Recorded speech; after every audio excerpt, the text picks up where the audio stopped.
आगे हम बात करेंगे रूस के प्रचंड प्रहार को लेकर।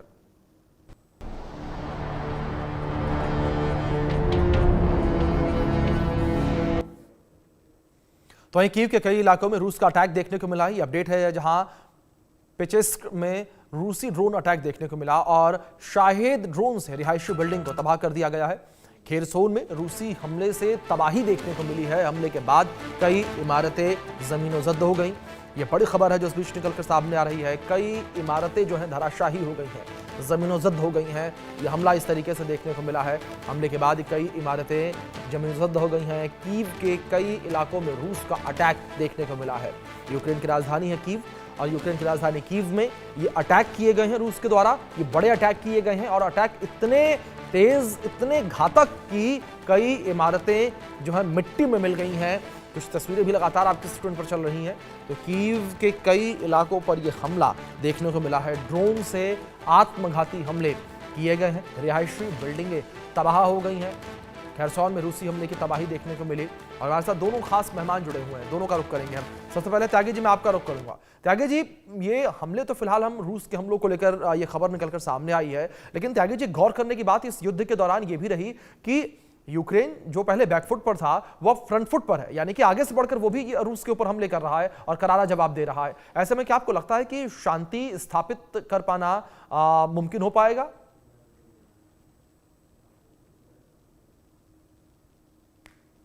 सर आपका डिवाइस म्यूट है, प्लीज उसे अनम्यूट करें। शांति स्थापित होगी या नहीं, ये तो भविष्य के गर्त में छिपा हुआ है, लेकिन कोशिश की जा रही है। जैसे डोनाल्ड ट्रंप ने 28 पॉइंट दिए उसके शांति प्लान के लिए, ऐसे ही जो यूरोपियन कंट्रीज है और खास तौर पे जो उसमें 3 प्लेयर है, यानी कि जर्मनी, फ्रांस और यूनाइटेड किंगडम, उन्होंने भी 28 पॉइंट दिए। अब उसके बाद में दोनों ने अमलगमेट किया, जेनेवा के अंदर मीटिंग हुई, कहने लगे साहब हमारे पॉइंट 18 रह गए हैं। लेकिन क्या उसे रशिया मानेगा? और जेलेंस्की तो उसे मानने के लिए तैयार है। लेकिन अगर मान लीजिए रशिया मान भी लेता है, तो अब सवाल ये उठता है, आप ये सोच के देखिए, जो कॉमन सेंस है वो किसी भी टेक्निकल या एनालिटिकल सेंस से बड़ी होती है। कॉमन सेंस क्या कहती है कि जो यूरोपियन कंट्रीज हैं उनकी आबादी है 65 करोड़, 65। जो अमेरिका है उसकी आबादी है 35 करोड़। ये 65 करोड़ लोग 35 करोड़ अमेरिका वालों से मदद मांग रहे हैं। किसके खिलाफ?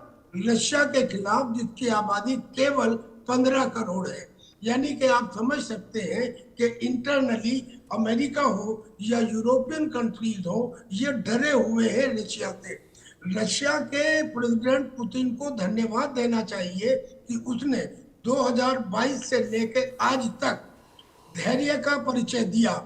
आज की तारीख में भी उसने अपने लीथल हथियारों का इस्तेमाल युद्ध में नहीं किया है, जबकि उसके पास ऐसे लीथल हथियार है जैसे उसकी nuclear powered sky fall missile, या न्यूक्लियर रिएक्टर से चलने वाला पोजिडोन, या उसके पास जो अब उसने बनाया है S-500 सिस्टम, यानी कि जिनका कोई तोड़ ही नहीं है, लेकिन उसने अभी तक इनका इस्तेमाल नहीं किया है। मतलब त्यागी जी ये माना जाए कि अगर इन घातक हथियारों का इस्तेमाल वो करता है तो ये युद्ध और भी विकराल रूप धारण कर सकता है। मैं आपसे रिक्वेस्ट करूंगा प्लीज आप मेरे साथ बने रहें। एक बड़ी खबर युद्ध से जुड़ी सामने आई है, उसका रुख कर लेते हैं। रूस यूक्रेन युद्ध से जुड़ी ये बड़ी खबर है जहां यूक्रेन का रूस के ऊपर बड़ा पलटवार सामने आया। तगनरोग मिलिट्री एयरबेस पर अटैक किया गया है। रूसी A-50U और A-60 एयरक्राफ्ट तबाह हुए हैं। रूस के 120 किलोमीटर अंदर जाकर अटैक किया और यही जिक्र अभी हम पहले कर रहे थे कि यूक्रेन भी अब आगे बढ़कर हमले कर रहा है। ये बड़ी खबर निकलकर सामने आई है। दोनों खास मेहमान मेरे साथ बने हुए हैं। अरविंद जी का रुख करूंगा मैं। अरविंद जी, जिस तरीके से अभी हम जिक्र कर रहे थे, इसी चीज को चर्चा कर रहे थे लेकर, और यही खबर भी निकलकर सामने आई है। यूक्रेन रूस के 120 किलोमीटर अंदर घुसा, उसके एयरक्राफ्ट मार गिराए उसने, मिलिट्री बेस पर उसने हमला किया। ये बिल्कुल ये वाकई सोचने वाली बात है कि यूक्रेन अपनी आजादी के लिए जो भी संभव कोशिशें हैं वो कर रहा है, और उसको खासकर अमेरिका और यूरोप का उसको पूरा समर्थन है, खासकर हथियारों के मामले में। अगर वहां से ये सहायता बंद हो जाए तो ये वाकई यूक्रेन के लिए एक मुश्किल घड़ी हो सकती है। खुद रूस के लोग ये मानते हैं कि पुतिन जो कर रहे हैं वो एक साम्राज्यवादी देश की हरकत है। और भारत ने भी बार बार, खासकर मोदी साहब ने ये बोला है कि यह युद्धों का दौर नहीं है, युद्ध खत्म होने चाहिए। तो जी अगर किसी एक व्यक्ति की साम्राज्यवादी महत्वाकांक्षा के कारण ये सब कुछ हो रहा है, तो इसे रोका जाना चाहिए। और यूक्रेन में एक राष्ट्रभक्ति की भावना है। जेलेंस्की काफी पॉपुलर है वहां पे, और वहां पूरा यूक्रेन, क्योंकि उन्होंने अपनी 20% जमीन तो खो ही दी है, अगर वह अब भी प्रतिरोध नहीं करते हैं तो यह माना जाएगा कि उन्हें पूरा का पूरा जो यूक्रेन है वो वापस उसी गुलामी के दौर में चला जाएगा जो सोवियत संघ के जमाने में था। और जहां पे वही एक तरीके की सारी जो रूसी चीजें हैं वह यूक्रेन पे थोपी जाएगी। तो जी यूक्रेन जो संभव है और जो दूसरे देशों की मदद से जो कर रहा है वह कर रहा है। भारत के जो विदेश मंत्री हैं उन्होंने भी थोड़े दिन पहले वहां जो यूक्रेन के जो चीफ है उनसे बात की थी, बिल्कुल। जेलेंस्की साहब से। मोदी साहब ने भी उनसे बात की थी। तो ये भारत और हम सब लोग यही चाहेंगे कि यह युद्ध जल्दी से जल्दी खत्म हो। किसी एक व्यक्ति के ईगो के कारण हजारों लोगों को कुर्बान नहीं किया जा सकता है। बिल्कुल बिल्कुल ठीक है सर, आपने किसी एक व्यक्ति की गलती की वजह से हजारों कुर्बानियां जो है वो बचनी चाहिए। इस बीच आप दोनों से रिक्वेस्ट करूंगा कि प्लीज आप दोनों मेरे साथ बने रहें। एक और बड़ी खबर है युद्ध से जुड़ी हुई, जहां रूस के चेबोक्सारी में यूक्रेन ने हमला कर दिया है। यूक्रेन के हमले देखने को मिले हैं। रूसी एयर डिफेंस सिस्टम एक्टिव है। चेबोक्सारी में यूक्रेन एक्शन से तबाही है और आसमान धमाके की तस्वीरें दिखाई दी हैं। चेबोक्सारी में यूक्रेनी हमले से आग लगी है, ये बड़ी खबर निकलकर सामने आई है। तो लगातार यूक्रेन जो है वो भी हमले करता हुआ नजर आ रहा है। ये बड़ी खबर है जिस बीच निकलकर सामने आई है। त्यागी जी करूंगा जल्दी से मैं। त्यागी जी, जिस तरीके से हमलों को लेकर हम बात कर रहे हैं, यूक्रेन जो हमले कर रहा है त्यागी जी, उन हमलों के पीछे लगातार ये भी कहा जा रहा है कि अमेरिका का हाथ है। और इस बीच त्यागी जी एक पॉइंट में और इंक्लूड करना चाहूंगा, एक और अमेरिका लगातार शांति की बातें कर रहा है, युद्ध रुकवाने की बातें कर रहा है, लेकिन वो लगातार यूक्रेन को उकसा भी रहा है और हथियार भी दे रहा है।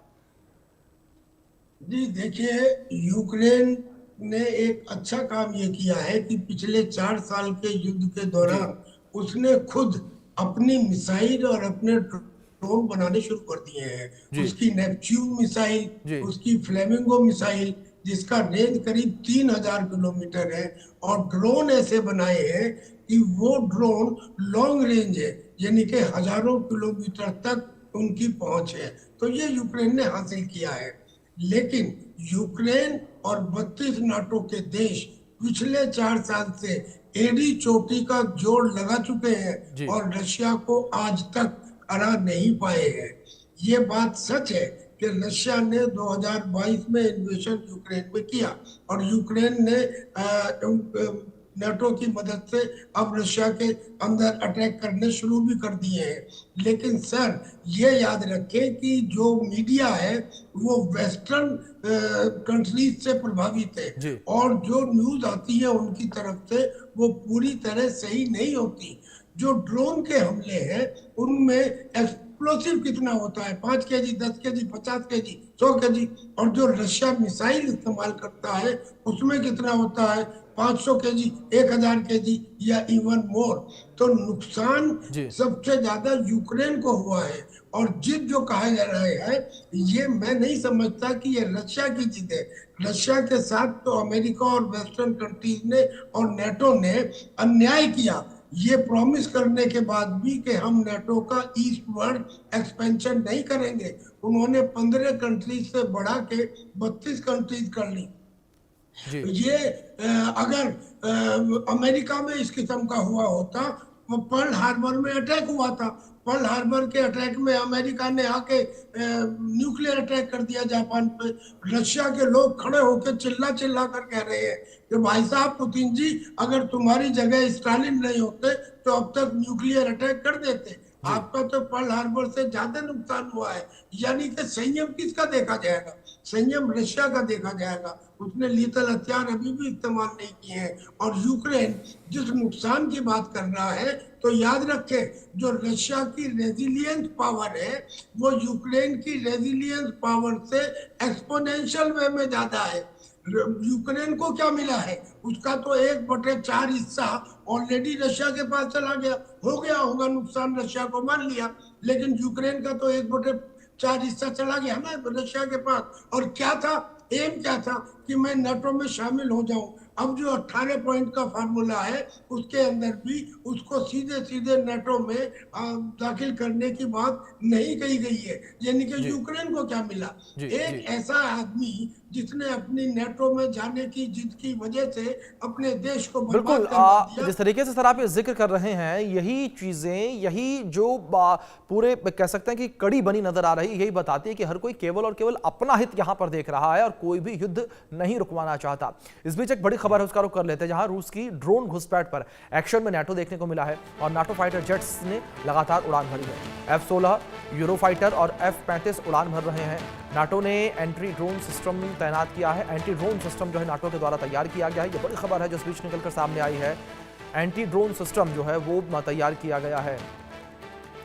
अरविंद जी हमारे साथ लगातार बने, उनका रुख करेंगे। अरविंद जी, जिस तरीके से अभी मैं जिक्र कर रहा था, यही स्थितियां लगातार बनी हुई नजर आ रही हैं कि असल में युद्ध रुकवाने वाला कोई नहीं है, हर कोई अपना हित इस वक्त देखता नजर आ रहा है। आपको क्या लगता है? जी बिल्कुल, मुझे भी आपकी बात एकदम सही लग रही है, क्योंकि जो अंतर्राष्ट्रीय राजनीति है वह हितों पर ही चलती है। बिल्कुल। और इसको हमें ऐसे समझना होगा कि दरअसल कोई यूक्रेन की कोई इच्छा नहीं थी नेटो में जाने की, पर क्या है कि इससे पहले आप देखें क्रीमिया रूस ले चुका था और यूक्रेन को ये पक्का मालूम था कि रूस से उसे खतरा है। ऐसे में अगर नेटो की उसे सदस्यता मिल जाती है तो वो उस खतरे को कम कर सकता है। तो ये जो यूक्रेन की जो उसके प्रति जो नेटो का सदस्य बनने के प्रति ये जो उत्साह या आग्रह जो देखने को मिलता है, इसके पीछे मूल वजह यूक्रेन की अपनी सुरक्षा थी।